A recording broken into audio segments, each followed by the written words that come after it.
બાંગ્લાદેશની ચૂંટણીમાં શેખ હસીનાની આવામી લીગ પર પ્રતિબંધ મૂકવાની માંગણી।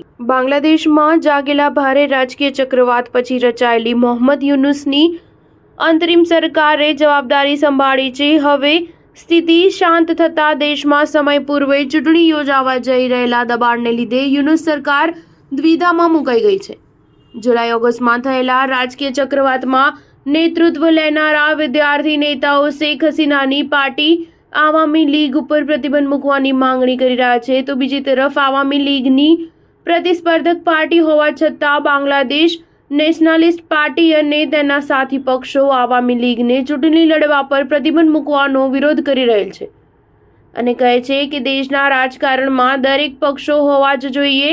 અત્યારે બાંગ્લાદેશમાં આવામી લીગ હજી સૌથી મોટી પાર્ટી છે, તે પછી બીએનપીનું સ્થાન છે। એક તરફ વિદ્યાર્થી નેતાઓ આવામી લીગ પર પ્રતિબંધ મૂકવા રહે છે, તો બીજી તરફ બીએનપી તેવા પ્રતિબંધનો વિરોધ કરતા વર્તમાન મોહમ્મદ યુનુસની અંતરિમ સરકાર દ્વિધામાં મુકાઈ ગઈ છે। તેવામાં દેશમાં વહેલામાં વહેલી તકે ચૂંટણી યોજાવા તેની ઉપર દબાણ થઈ રહ્યું છે।